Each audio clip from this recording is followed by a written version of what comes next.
दिल्ली उच्च न्यायालय ने गुरुवार को अपने हालिया फैसले में कहा कि निर्धारित रखरखाव को विमान की उड़ान में शामिल करने का कारण नहीं माना जा सकता है और संकटग्रस्त गो फर्स्ट एयरलाइन को रखरखाव उड़ानें जारी रखने से रोक दिया गया है।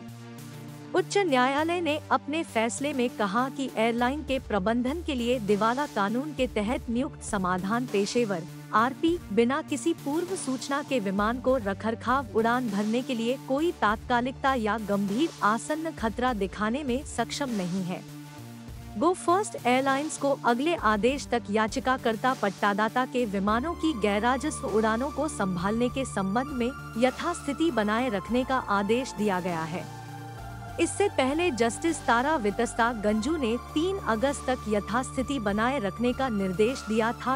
उच्च न्यायालय ने आरपी के इस तर्क को गलत करार दिया कि 10 में से 2 विमान गो एयरलाइंस द्वारा उड़ाए गए थे क्योंकि ये एक विमान के लिए निर्धारित रखरखाव गतिविधि का हिस्सा बनकर उड़ानें संभाल रहे थे। गो एयरलाइंस का प्रतिवादी नंबर 9 आरपी भी इन विमानों के लिए अचानक और बिना किसी पूर्व सूचना के प्रतिवादी नंबर 9 आरपी को इन विमानों को उड़ाने के लिए मजबूर करने के लिए कोई तात्कालिकता या कोई गंभीर आसन्न खतरा दिखाने में सक्षम नहीं है। प्रथम दृष्टया शब्दानुसूचित रखरखाव को विमान उड़ान को शामिल करने के लिए नहीं समझा जा सकता है, भले ही यह एक गैरवाणिज्यिक उड़ान हो।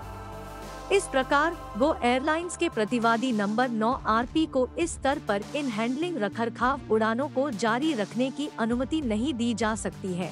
न्यायमूर्ति गंजू ने कहा, पीटीआई की रिपोर्ट के अनुसार उच्च न्यायालय द्वारा हालिया कार्रवाई विमान के पट्टे देने वालों में से एक एसएमबीसी एविएशन कैपिटल लिमिटेड आवेदन के बाद की गई थी।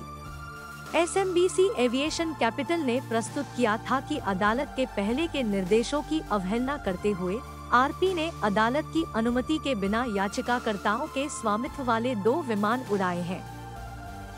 एसएमबीसी एविएशन कैपिटल की याचिका में कहा गया है कि अदालत ने निर्देश दिया था कि विमान के पंजीकरण रद्द करने की प्रक्रिया शुरू होने के बाद गो फर्स्ट एयरलाइंस में उड़ान नहीं भरी जा सकती। लेकिन आरपी के वकील ने कहा था कि डीजीसीए द्वारा अनुमोदित बहाली योजना की शर्तों के अनुसार विमान को उड़ान के लिए तैयार करने में सक्षम बनाना तत्काल आवश्यक था। बहाली योजना के लिए एयरलाइन को संतोषजनक ढंग से उड़ानों का संचालन या रखरखाव करने की भी आवश्यकता थी। 5 जुलाई को पारित एक अंतरिम आदेश में एकल न्यायाधीश ने पट्टादाताओं को महीने में कम से कम 2 बार अपने विमान का निरीक्षण करने और रखरखाव कार्य करने की अनुमति दी थी। विमानन नियामक डीजीसीए द्वारा अपने विमानों का पंजीकरण रद्द करने की मांग करने वाली कई पट्टादाताओं की याचिकाओं पर एकल न्यायाधीश पीठ ने यह आदेश पारित किया था।